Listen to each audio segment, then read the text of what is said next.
There are things we swear we will never repeat, promises we make to ourselves in the silence of our hearts. I will never be like my mother. I will never love a man like my father. But life has a strange way of pulling us back into the shadows of the past, no matter how far we run. I should know. Because I married a man just like the one who left me behind.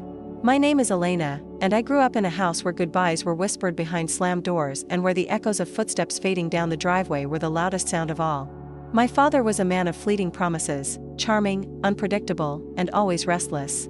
When I was 8, he packed a suitcase in the middle of the night. "I'll be back soon," he had said, kissing my forehead, his cologne sharp and distant. He never came back. And my mother? She spent years pretending to be fine, wearing a practiced smile even when the loneliness seeped through the cracks. She loved him, and she hated him. She forgave him, and she resented him. And she made one fatal mistake: she waited. I grew up watching her wait. And I promised myself I never would. I built my life on stability, on control. I worked hard, studied harder, and built walls around my heart so high that no one could climb them. Then I met Daniel. He was everything my father was not: thoughtful, attentive, steady. He made me feel seen, safe. I told myself I had broken the cycle. But love can be a mirage.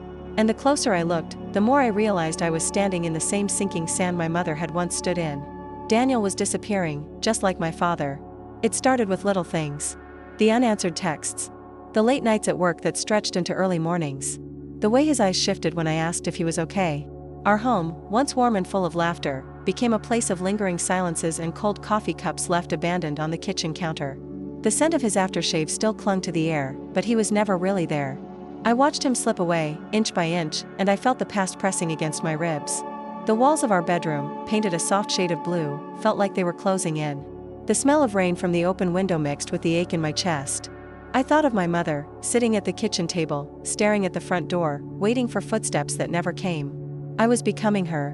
One night, as I sat at the dinner table alone, I realized something. I wasn't just afraid of losing Daniel. I was afraid that if I lost him, I would have to face the truth. I had chosen him because deep down, a part of me still believed love meant waiting. But I didn't want to be that girl anymore. I couldn't be. So I made a decision.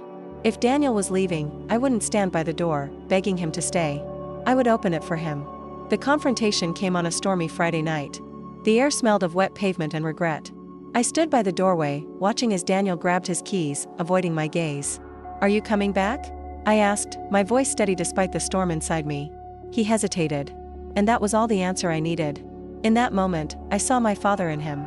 The same restlessness, the same inability to stay. But this time, I wasn't the little girl left behind. I stepped forward, took the keys from his hands, and placed them on the table. "I won't wait for you, Daniel." His eyes widened, surprise, maybe even guilt. But I didn't need an apology. I needed to reclaim myself. And so, I closed the door that night, not just on Daniel, but on the fear, the waiting, the echoes of a past that no longer defined me. The first night without Daniel was the hardest. I sat in the darkened living room, knees pulled to my chest, listening to the rain tap gently against the window. The house felt eerily quiet, the absence of his presence echoing in every shadow. The couch still held the faint scent of his cologne. His coffee mug sat in the sink, untouched. But he was gone. And for the first time, I didn't try to chase after someone who had already made up their mind to leave. Instead, I let myself grieve, not just for Daniel, but for the little girl who had once sat in the same silence, waiting for her father to return. The child who had believed that love meant staying no matter how invisible she felt. I curled into the emptiness and let it swallow me whole. And then, I slept. Morning came softly, with golden streaks of sunlight slipping through the blinds. The world had not ended.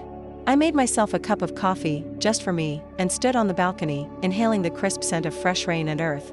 For the first time in years, I noticed things I had long ignored: the way the sky stretched endlessly, the way the birds chirped their morning songs without a care in the world. How long had I been so consumed with keeping someone else close that I had forgotten to simply exist in my own life? The weight in my chest wasn't gone, but it was different. Lighter. As if, by choosing myself, I had finally let go of something I was never meant to hold on to. The days stretched into weeks, and slowly, I began to rebuild, not just my life, but the parts of me I had buried under the need to be loved. I went back to therapy, peeling back layers I had never dared to before. I revisited old hobbies: painting, dancing in the kitchen, reading until the early hours of the morning. And then, one afternoon, I found an old journal tucked away in the back of my closet. I flipped through the pages, filled with scribbled wishes from my teenage years. And there, scrawled in messy handwriting, was a promise I had once made to myself. I will never be like my mother. I will never love a man like my father.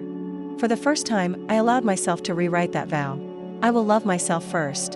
And one day, if love comes again, it will not ask me to wait in silence. Months passed. Seasons changed. And then, one day, love found me again. It didn't come with grand gestures or whispered promises under moonlight. It came in quiet moments, laughter shared over morning coffee, deep conversations under a starlit sky, a hand reaching for mine without hesitation. It came without fear. Without the gnawing uncertainty of waiting for the other shoe to drop. This time, I wasn't losing myself in someone else's presence. I was whole. And he was simply someone who saw me as I was, without needing me to shrink, to chase, to beg. And that was the kind of love worth waiting for. They say history repeats itself, but I have learned this: we have the power to break the patterns that no longer serve us. If you're still waiting for someone to choose you, for someone to come back, for someone to finally love you the way you deserve, I want you to ask yourself, have you chosen yourself first? Because love is not meant to feel like waiting at a door that never opens. It is meant to feel like coming home. And you, my dear, deserve a love that does not ask you to stay in the dark, waiting for someone to choose you over their own demons. You deserve the sunlight.